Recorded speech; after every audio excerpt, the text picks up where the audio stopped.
Sa mga nagbabalik bakasyon, kamusta naman ang mga galing sa swimming? Enjoy ba? Naku, sa mga nagbabalak pang kulayan ang mga outing, ingat, ingat, ingat.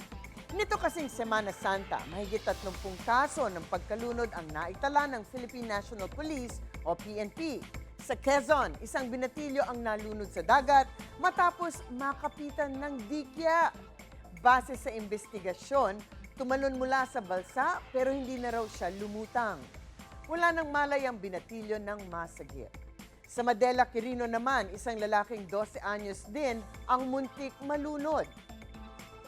Ayon sa mga otoridad, nangyari ito habang lumalangoy sa malalim na bahagi ng ilog ang bata.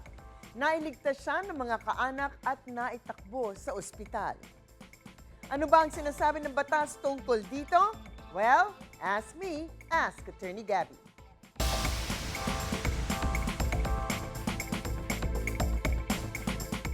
Attorney, ang dami pong insidente ng pagkalunod nitong Semana Santa. Ano po ba ang habol ng mga biktima sakaling mangyari, hindi lang ang pagkalunod, kundi yung mga aksidente sa mga summer activity? Well, again, ang issue na to ay largely isang usapan ukol sa pagpapabaya. Sa mga kasong pagkalunod, halimbawa, kailangan nating tingnan kung may pagkukulang ang mga nagpapatakbo ng mga resort o swimming facilities na mag-provide ng nararapat na proteksyon sa mga customer nito. Kung tutuusin, halimbawa sa ilalim ng Sanitation Code of the Philippines at sa mga implementing rules ng Department of Health o DOH, nakalagay sa batas na sa lahat ng mga public bathing facilities, dapat ay palaging may lifeguard or trained personnel para siguruhin ang safety ng mga naliligo. Sa Tourism Act naman, dapat daw lahat ng mga resort ay may lifeguard. Pero kailangan lamang ito para sa accreditation.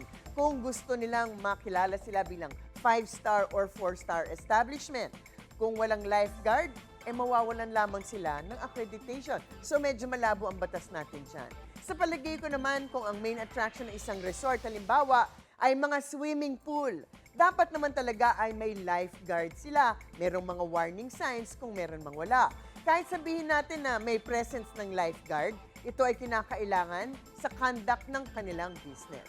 Ganon din kung may lifeguard nga, pero nakikipagdaldalan o umaalis sa pwesto. So, responsibilidad ng resort at ng lifeguard na panagutan ang buhay ng mga guests. Kasi in the end, yung pagkakamali ng lifeguard, maaaring pagkakamali rin ng resort na nag-hire sa kanya. Pero hindi rin natin pwedeng sabihin na ang isang resort ay insurer or dapat panagutan ang lahat ng nangyayari sa kanyang premises dahil kung ginawa na nito ang lahat. Pero ang customer naman pala ang pabaya, halimbawa, naghaharutan ng wala sa lugar, nagtatakbuhan kahit sabihan na huwag gawin ito. Or halimbawa, huwag naman sana inatake sa pulso ang swimmer habang lumalangoy at wala naman talagang kasalanan ng resort or pool owner, wala na sigurong liabilidad pa ang mga ito. Of course, kung ang biktima ay nakikipagsapalaran at naligo sa beach na pribado, alam niya na may posibilidad na halimbawa may undertow, malakas ang current, o wala talagang ibang tao, o kaya hindi pala resort pero sa ilog lamang o sa isolated na isang beach. Masasabi natin na baka ito ay kaso ng volenti non fit injuria.